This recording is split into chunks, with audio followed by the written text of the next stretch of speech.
My name is Christopher Tin. I'm a composer. I write music for video games, but also for films, commercials. I record and release albums. I do concert work, so I do a number of different things. My musical background is very diverse. I started out at the age of 5 playing piano, and then through high school I picked up a number of different instruments, including trumpet and guitar. I started playing jazz bass and combos. I started singing in choirs. When I went to college, I started conducting. I started seriously composing when I was in high school and college. So through the years, it's been largely an academic training. I majored in music in college, and then I went to grad school, a conservatory actually, for my master's in music, and that was in London at the Royal College of Music. I'm a big fan of school.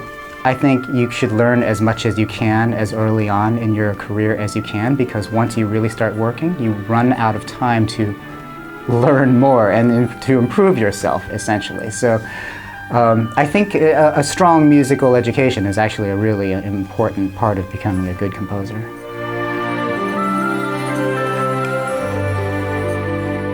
I really wish I knew how to play drums, actually. Right now, I play a pretty mean rock band drums, but that's about the extent of it. You know, I wish I could really rock out on drums. That'd be a lot of fun.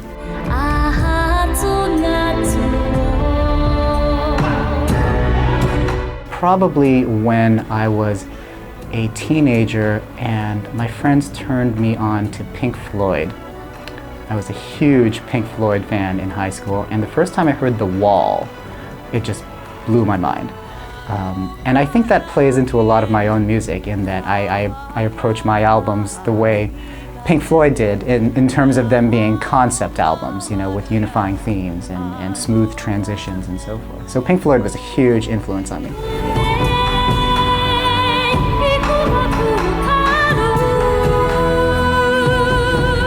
This is one of those lucky stories, but I went to my 5-year college reunion. I went to Stanford, and I ran into my old roommate, Soren Johnson.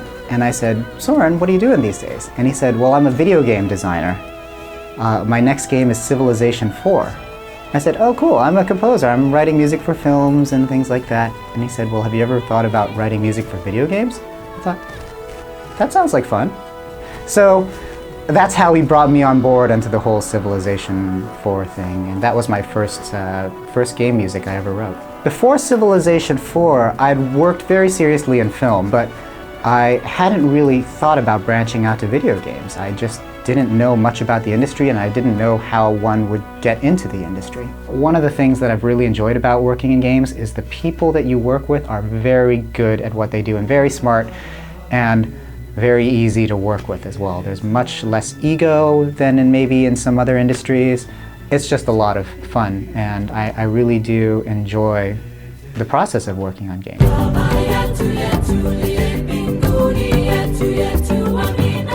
I wish I knew the exact answer, but I did put a lot of effort into writing what I thought was a pretty catchy song, and I think that resonated with people. I think I have to give credit to the game as well, Civilization 4, because the music plays over this gorgeous shot of the Earth rotating, you know, the shot of the Earth as seen from space and the sun rising over the horizon. And just the combination of that imagery with the music and this sense of anticipation that I think a gamer gets when they first start up a game, you know, especially a game like Civilization, where they know they're in for a treat. That just created, I think, a really compelling moment for people. And so, you know, music was part of it, but I mean, you also have to give credit to the imagery that people are first greeted with.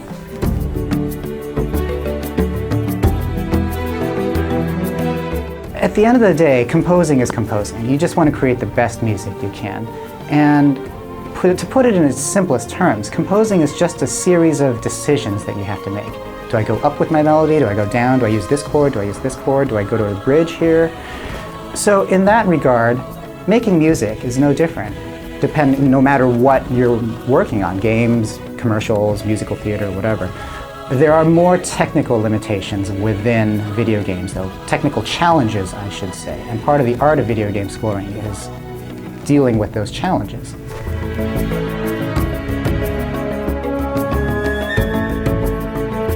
I'm more of a casual gamer. My girlfriend and I play a lot of Wii. We play a lot of Rock Band, too. On my own time, I play a lot of casual games, PopCap type stuff, some iPhone games.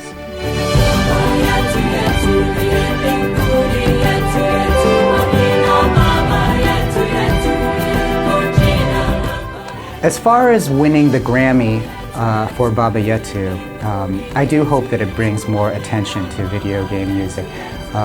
I, for one, am trying to get out there and talk as much about video game music as possible. I talked about it in my acceptance speech. I'm trying to spread the word amongst members of NARES, the Recording Academy, about video game music. And I hope it does become more mainstream, because as you and I know, there's a lot of really great music being written for video games out there. And maybe a lot of people aren't exposed to it so much, but gamers know that there's great stuff out there. So I think it's just a matter of time before more and more of it infiltrates the mainstream. I mean, guys like Tommy Tallarico and Jack Wall, they put together Video Games Live.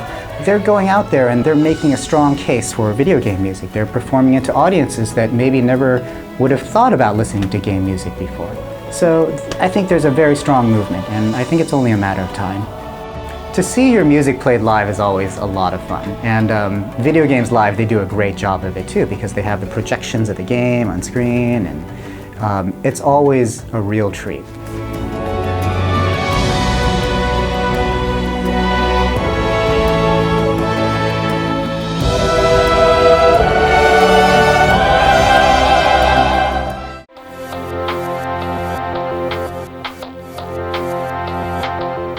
Well, the process for writing music, it often varies depending on what type of project I'm working on. In the case of Civ 4, since this was my first ever video game piece, I really wanted to do a good job. So I spent a lot of time writing this one song, Baba Yetu. In fact, I spent an entire week doing nothing but writing the first 4 measures of Baba Yetu. And I threw out so many drafts. I mean, I would write something, I'd just toss it out. Write something else, toss it out. Finally, after, like 5-6 days of this, I came across something that I thought had promise. I don't usually spend a week writing 4 bars of music, but I firmly believe that if you can spend the time to make your ideas really good, the payoff will be really great in the long run. I would rather write 1 really good song than 10 average songs, because I think it carries you further, and so that's just kind of my own sort of work ethic and my own sort of philosophy in terms of writing music. Quality over quantity. Ideas come from any direction. Sometimes I'll be in the shower and something will come to me, and then I'll race over to the staff paper and I'll jot it down. Sometimes I'll just be noodling around on a piano and something will come. That's what happened with Baba Yetu. I was just playing random stuff, and I think part of it is many composers, myself included, think very reactively, in that if you play me a few notes on the piano, then my brain starts thinking, oh, what's the next notes that should be played after that, So it's like we're trained to respond very quickly to external stimulus. So when you show someone, for example, a film composer, a scene in a film, they're immediately reacting to what they see visually. So a lot of times, if I hear something on the radio, like maybe a fragment of a song, that triggers my brain to start completing that fragment. Or if I'm just playing random notes on the piano, that triggers something else in my brain. So it's when it starts to happen, when that reaction takes place, it happens very quickly. But sometimes getting that reaction to take place takes a long time.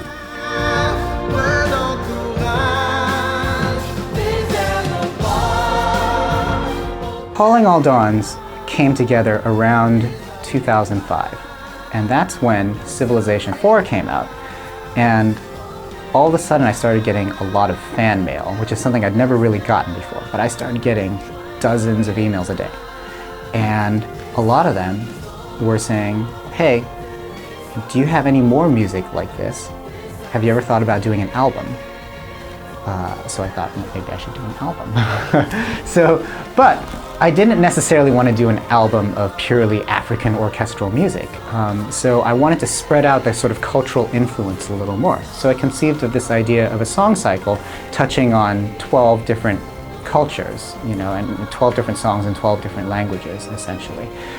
From then on, it was a 4-year process putting the whole album together. I had to research a lot of texts. I had to take lessons with language tutors to explain to me how to work with these texts. I mean, some languages, Farsi for example, I had a tutor who explained to me, this syllable has to be on like a strong beat and things like that.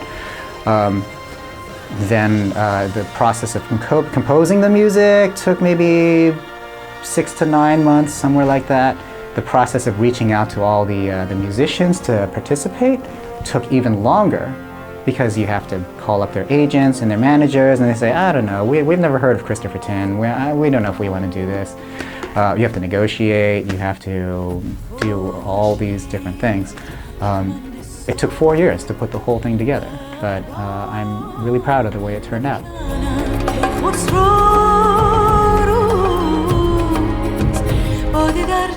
As far as my own influences and as far as the other artists out there that I admire, they range all across the board. Some film composers that I admire, even though I write music that's totally different from what they do, I admire guys like Elliot Goldenthal, Thomas Newman, for example. I really admire them. Totally different from my own music, but I do like them. I'm a big fan of pop music as well. I don't listen to a lot of it, but I really admire the craft that goes into crafting some of these songs, So for example, the production duo Stargate, they recently did a Katy Perry song called Firework that I'm absolutely obsessed with. Maybe I shouldn't be admitting that on camera, but I love the song. And I think there's a lot of brilliant minds working in pop music. Classical composers, Stravinsky, Mahler, Brahms, Copland, they're all big parts of my musical education. Gershwin, Bernstein. Musical theater. I do like musical theater. I actually grew up listening to a lot of Andrew Lloyd Webber. And of course there's all the classic rock bands that I listened to growing up. Pink Floyd, Led Zeppelin, The Who, The Rolling Stones, Grateful Dead. When you grow up in the Bay Area, it's sort of required listening. You have to wear Birkenstocks, you have to listen to Led Zeppelin when you're growing up in the 90s and in the Bay Area. So that's all part of my musical education. It's very varied.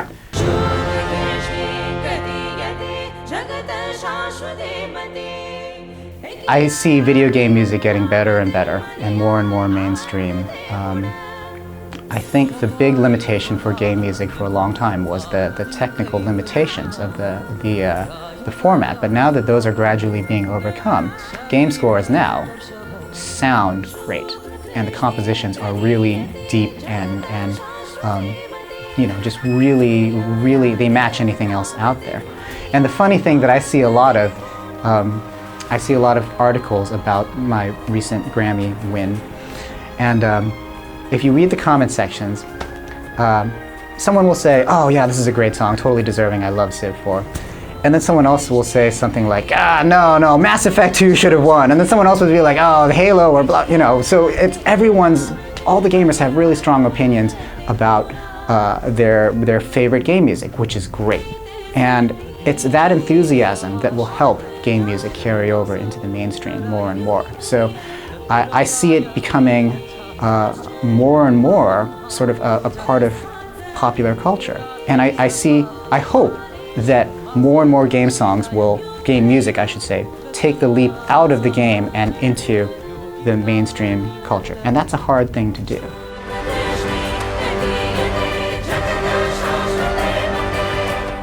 All sorts of popular music, to some extent, are ignored in academic circles.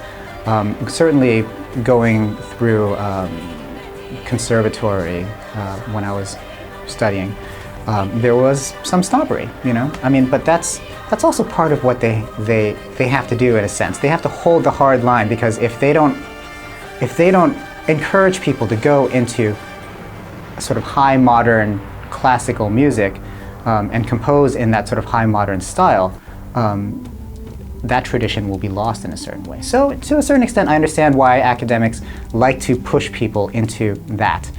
My hope would be rather that composition professors, for example, rather than saying you have to compose in this modern style, would say, you know, we support the fact that you want to write video game music. We're going to teach you some things that may not be relevant, you know? We're going to teach you how to write 18th century fugues. That may not be, you'll probably never write one, but the things that you learn from learning this tradition will help you write better music, no matter what music you try to write. So I think my hope is that the sort of academic establishment sort of opens up to this a little more. And I sort of hope that you don't, right now you have commercial composition courses or pop composition or, you know, film scoring courses. And you have sort of mainstream, serious composition courses. My hope is that the boundaries between the two would be blurred, because writing good music is just writing good music. It doesn't matter what you're writing it for. I just hope that, you know, people, that level of snobbery gets relaxed over time.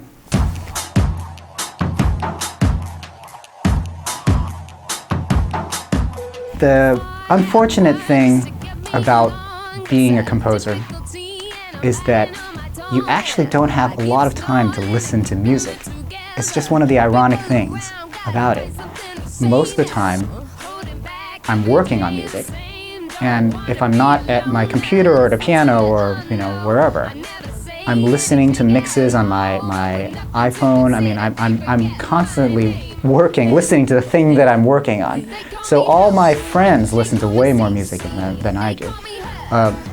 That said, these days, I'm catching up on music that maybe other people were really into a few years ago that I'm only discovering now.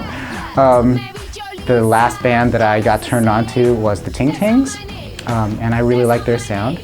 I'm trying to understand Arcade Fire. I gotta admit, I don't really get their most recent album. I just don't understand why people love it, but I'm trying to give them a chance, you know. I try to listen, you know, to as much as I can here and there whenever I have time, but it's actually honestly pretty hard to get time to find stuff. But sometimes, you know, my friends will post something on Facebook, like a link to a video. I'll click on it and I'll say, my God, that's a great song, you know. So I don't seek out music so much. It just kind of stumbles across my desk, and then if I love it, then I'll obsess over it.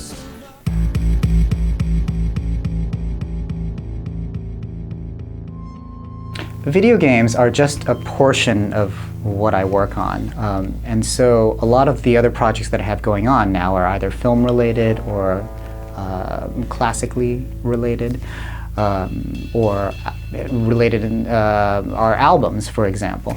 At the moment, I've got three things. I have a feature film coming out April 29th in theaters, Hoodwink 2, Hood vs. Evil. It's for the Weinstein Company, so I wrote music for that. I'm working on another album at the moment, but it's very different from Calling All Dawns. I formed a production duo with a producer friend of mine. We're called Stereo Alchemy, and we're doing a collection of dark electronica songs, kind of trip-hoppy. What we've done is we've taken a bunch of old Renaissance and Romantic era poems by people like Christina Rossetti, Emily Dickinson, John Donne, people like that. We've turned those poems into dark electronica songs. All the songs deal with love and death, you know, very sort of classically Romantic era themes. You know, we're really excited about this. So this gives me a chance to sort of flex another side of what I do. Like I said, writing good music is writing good music. You know, it doesn't matter if it's electronica, if it's classical world fusion, you know, a film score, whatever. It's all writing good music. And then I have another documentary coming up, a documentary film score that I'm going to be doing, and I plan to turn it into a violin concerto as well. So it's a film about extinct birds. It's called The Lost Bird Project. That's the working title. And so I plan on writing essentially the Lost Bird Concerto as the score to this film, but also as a concert work as well for performance. So those are the things I have on my plate right now.